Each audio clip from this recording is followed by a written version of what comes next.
sebagai pemimpin.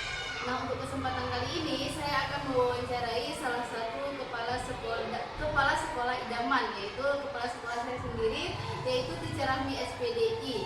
Nah, beliau ini adalah salah satu guru kepala sekolah penggerak di Kabupaten Aceh Selatan, yaitu Sekolah Penggerak SDIP Sembadani. Lanjut saja kita lakukan percakapan pengambilan keputusan berbasis nilai. Assalamualaikum Bu Rahmi. Assalamualaikum warahmatullahi wabarakatuh. Apa kabar hari ini Bu? Sehat alhamdulillah. Ya, gimana kabarnya Bu ya? Alhamdulillah sehat Bu. Terima kasih Bu atas kesempatannya sudah bersedia untuk saya lakukan beberapa wawancara ya. Nah, seperti WA saya kemarin Ibu, bahwa saya akan melakukan wawancara terkait pengambilan keputusan Ibu selama ini sebagai pimpinan sekolah. Nah, untuk pertanyaan pertama ini Bu, bagaimana Ibu mengidentifikasi kasus-kasus yang merupakan dilema etika atau bukan moral? Terima kasih Bu ya sebelumnya izin menjawab ya. Jawaban saya real seperti keadaan yang terjadi. Jadi selama ini cara saya untuk mengidentifikasi kasus-kasus yang berhubungan dengan dilema moral ataupun etika di SDIT ini kan kebanyakan kan guru perempuan ya, guru perempuan yang otomatis nanti maksudnya hubungan terhadap sama itu lebih dekat dibandingkan dengan kalau misalkan antara guru laki-laki dengan perempuan. Dan saya juga kadang-kadang sering duduk dengan beberapa teman. Nah, jadi kadang-kadang saya untuk mengidentifikasi ini jadi masalah itu berdasarkan teman-teman tuh ngomong enak ya si A ya bisa datang telat misalkan kan, enak ya si B jadi kalau kita nggak boleh. Nah berarti kan obrolan kecil teman-teman yang saya pikir itu menjadi sebuah masalah. Kemudian yang kedua adalah identifikasi masalahnya lewat stakeholder ataupun lewat komite sekolah. Karena yang kita tahu bahwasanya komite itu kan jembatan antara sekolah dengan orang tua murid. Nah jadi komite di sini pun aktif, kita bisa tahu sendiri. Mungkin nanti ada masukan ataupun hal-hal yang negatif yang mungkin memang jadi permasalahan itu akan disampaikan oleh komite sekolah, apakah langsung kepada guru kelas kita atau mungkin kesekolah atau mungkin langsung kepada kepala sekolah. Kemudian yang ketiga yang menjadi kasus dilema juga yang sering saya temui sekarang itu, saya identifikasinya lewat ketua yayasan. Kita ketahui ketua yayasan kan kebanyakan dalam komplek di sini ya. Jadi guru-guru lewat itu masuk ke sekolah, lingkungan sekolah melewati rumah beliau. Dan memang beliau kadang-kadang sering menemui dan beliau langsung menelpon, Teacher Rahmi ini kayak mana nih katanya. Ada beberapa yang kayak ini. Gimana dengan kedisiplinan? Nah ini kan juga saya pikir ini adalah masukan yang terbaik, masukan yang baik, yang positif dari ketua yayasan dan kebaikan sekolah kita. Jadi selama ini mungkin saya menerimanya dari 3 hal itu. Terima kasih Bu. Berarti ini merupakan sebuah dilema. Iya.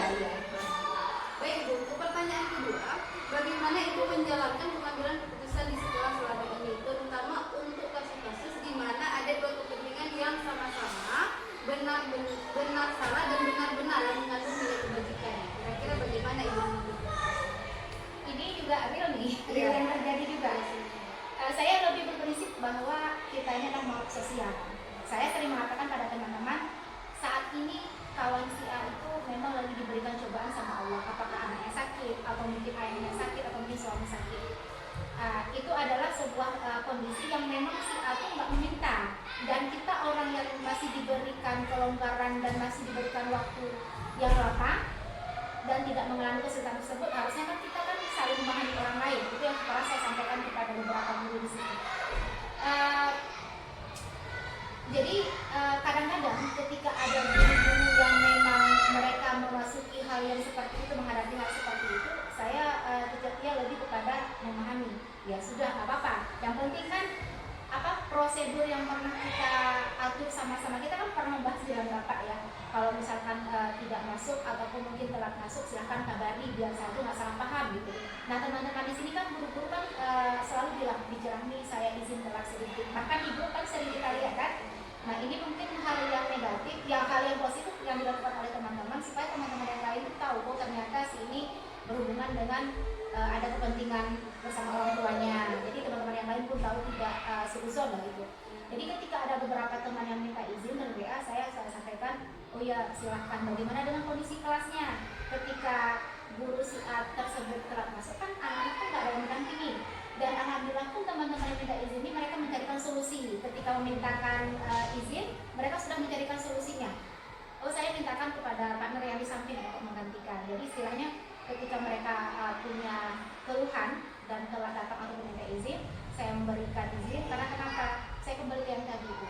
Sekarang saatnya mereka dan sekarang saatnya saya. Yang jelas kepentingan pribadi dia jalan, kewajiban dia di sekolah pun juga tidak terlupakan gitu. Oke, terima kasih Bu Rani. Iya. Jadi intinya selama ini adalah kita memahami lah. Iya. Ya. Oke, kemudian langkah atau prosedur seperti apa yang biasanya Ibu jalankan selama ini? Kalau prosedurnya seperti hasil keputusan ya, kita kan di sini kan kebiasaan misalnya keputusan itu tidak melulu harus kepala sekolah yang memutuskan. Kita sampaikan di rapat kalau misalkan nggak hadir harus seperti apa. Nah berarti prosedur yang kita jalankan selama ini adalah teman-teman guru itu minta izin lewat WA atau mungkin lewat telepon.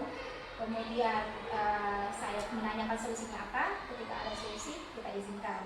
Ataupun seperti yang saya ceritakan tadi itu, mereka mencarikan solusinya gitu. Jadi kalau memang prosedur itu dijalankan dengan sesuai dengan hasil rapat kita, ya tidak jadi masalah. Kecuali kalau misalkan nanti ada yang meninggalkan tugas tanpa memberikan izin, itu kan kita telepon. Atau mungkin memang kalau memang perlu pembinaan, kita bina di sini